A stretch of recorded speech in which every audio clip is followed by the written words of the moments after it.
Percentage है जो आपके पास लीड कन्वर्ट होकर के आ रही है। फिर लीड्स यानी MQL कि कितने ज़्यादा लीड्स आपके कन्वर्ट होने वाले हैं या कस्टमर बनने वाले हैं या फिर बनने को तैयार हैं।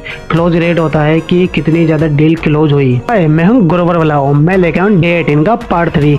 लास्ट 2 पार्ट में हमने कुछ मैट्रिक्स पढ़ी थी जो सेल्स से रिलेटेड थी, कुछ लीड से रिलेटेड थी जो आपके बिजनेस में बहुत ही ज़्यादा काम आता है। इस पार्ट में हम पढ़ेंगे कुछ मार्केटिंग फंडामेंटल और एड्स फनल, जिसमें आपके CTR आता है, CPC आता है, ROAS आता है, इम्प्रेशन आता है, रीच आता है और कन्वर्जन रेट आता है। मैट्रिक्स से आपका इम्प्रेशन, लोगों ने आपके प्रोडक्ट को कितने बार देखा। रीच होता है कि कितने यूनिक लोगों तक पहुंचा। आपका CTR होता है यानी क्लिक थ्रू रेट है। एक जो सबसे ज़्यादा इम्पोर्टेंट मैट्रिक्स है वो है ROAS यानी ROAS, return on the ad spend. Hi, मैं हूँ गुरुवर वाला हूँ, मैं लेके आया हूँ डे 18 का पार्ट 4। लास्ट 3 पार्ट में हमने सारे मैट्रिक्स सेल्स से रिलेटेड इम्पोर्टेंट वर्ड सारे यूज़ कर लिए थे।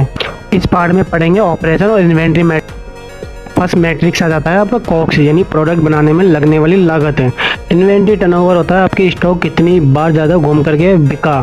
फिल रेट होता है डिमांड का कितना % समय पर पूरा हो गया।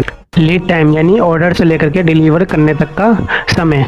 नेक्स्ट पार्ट सबसे ज़्यादा इंपॉर्टेंट होने वाला है। जब तक कि हमने सारे मैट्रिक्स पढ़े थे, शार्क टैंक में जो सबसे ज़्यादा इंपॉर्टेंट वर्ड होते हैं जो मैट्रिक्स यूज़ की जाती है वो अब समझने का टाइम आ गया है। तो स्टार्ट करते हैं। जो सबसे पहले वर्ड यूज़ होता है शार्क टैंक में वो है वैल्यूएशन यानी वैल्यूएशन का मतलब होता है कि आपकी जो कंपनी है उसकी पूरी कीमत कितनी है। प्री मनी वैल्यू होता है कि निवेश से पहले की कीमत यानी कितने की डील होने वाली है उसका प्रिडिक्शन। पोस्ट मनी वैल्यूएशन होती है कि पुरानी वाली प्रिडिक्शन और नई वाली प्रिडिक्शन का कुल। नेक्स्ट है बर्न रेट यानी आपके महीने का कितना ज़्यादा खर्च हो रहा है आपको प्रोडक्ट बेचने के लिए, कंपनी चलाने के लिए। हर चीज़ जो आपसे खर्चा करवाती है आपकी कंपनी के बर्न रेट में आता है। आपने अक्सर सुना होगा कि शार्क कहता है कि आपके पास कितना रनवे बचा है। अब रनवे का होता है कि आपके पास बिजनेस चलाने के लिए कितना ज़्यादा फंड है और वो फंड कितने महीने तक चल सकता है। सबसे इम्पोर्टेंट पार्ट इक्विटी या शेयर्स है। इसे मैंने बहुत ही ज़्यादा डीपली एनालिसिस करा है बहुत सारे अपने पुराने वीडियो में, आप वहाँ जा करके चेक कर सकते हैं, मैं लिंक यहाँ दे दूंगा। इक्विटी बेसिकली होता है कंपनी का एक हिस्सा। डायलूशन, आपने अक्सर सुना होगा कि डायलूशन कितनी हो चुकी है अभी तक और कितने पार्टनर है। यानी जब कंपनी में पार्टनरशिप बढ़ जाती है या इन्वेस्टर आपके शेयर्स लेते हैं तो डायलूशन हो जाता है यानी कंपनी के अलग अलग हिस्से होना चालू हो जाते हैं। इकोनॉमी क्या होती है? यूनिट इकोनॉमी होती है कि आपको एक प्रोडक्ट बेचने में कितनी कमाई हो रही है, कितना खर्च हो रहा है, ये आपकी यूनिट इकोनॉमी कहलाती है।